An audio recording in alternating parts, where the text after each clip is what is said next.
আমাদের এক ভাই প্রশ্ন করেছেন, মিথ্যা এর আশ্রয় নিয়ে কাবায় তাওয়াফ করা যাবে কি? সুবহানাল্লাহ।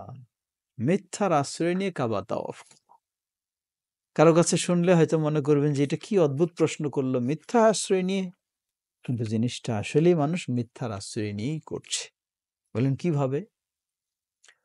কাবা বাইতুল্লাহ তাওয়াফ করা সব সময়ের জন্য অনুমতি রয়েছে। দিনরাত ২৪ ঘন্টায়, গোটা বছরে কোনো সীমাবদ্ধতা নেই। কিন্তু মনে রাখবেন, কেউ তাওয়াফ করে তার ফরজ তাওয়াফ, কেউ তাওয়াফ করে তার অতিরিক্ত নফল তাওয়াফ। আপনি নফল তাওয়াফ করতে গিয়ে যারা ফরজ তাওয়াফ করবে তারা জায়গা পাচ্ছে না, তাওয়াফ করার সুযোগ পাচ্ছে না, এটি আসলে উচিত নয়। ফরজ পালনকারীদের জন্য ছেড়ে দেওয়া উচিত। এজন্য সেখানে বাইতুল্লাহ সৌদি প্রশাসন ব্যবস্থা নিয়েছে, যারা শুধু এহরাম অবস্থায় ওমরা বা হজের ফরজ তাওয়াফ পালন করবে, শুধু তাদের জন্যই মাতাফ ভিতরে গিয়ে তাওয়াফ করার অনুমতি রয়েছে।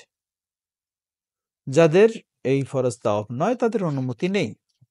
কিন্তু কিছু মানুষ কি করে, তারা এহরামে নয়, মিথ্যা এই এহরামের পোশাক পরে এই সুযোগে তারা তাওয়াফ করতে যায়। এই হলো মিথ্যার আশ্রয় নেওয়া।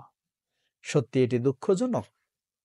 এত বড় মিথ্যার আশ্রয় নেবেন, আপনি সোয়াবের জন্য গেছেন, মিথ্যায় আশ্রয় নেবেন, এটি কখনো বৈধ হতে পারে না। এটি ভয়ঙ্কর, খুবই খারাপ, জঘন্য। এ কারণে আপনার হজ নষ্ট হবে, ক্ষতিগ্রস্ত হবেন। সুতরাং আপনার জন্য তো তাও ফরজ নয়, করতেই হবে এমন নয়। আপনি মসজিদের কোথাও ২ তলা ৩ তলায় কোথাও যেখানে সুযোগ পাবেন বসে ইবাদত করবেন, আলহামদুলিল্লাহ। সালাত পড়বেন, দোয়া করবেন, তাসবিহ তাহলিল পাঠ করবেন, তেলাওয়াত করবেন, যথেষ্ট।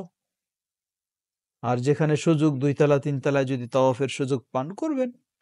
কিন্তু এরপরেও আমরা বলবো, নিজেকে আপনি বিব্রতকর অবস্থায় ফেলবেন, মানুষকে কষ্ট দিবেন, অথবা মিথ্যার আশ্রয় নিয়ে ইহরামের পোশাক পরে আপনি ভিতরে ঢুকবেন, এটি কখনো কোনো মুসলিমের জন্য বৈধ নয়। ওয়াল্লাহু তাআলা আ'লাম।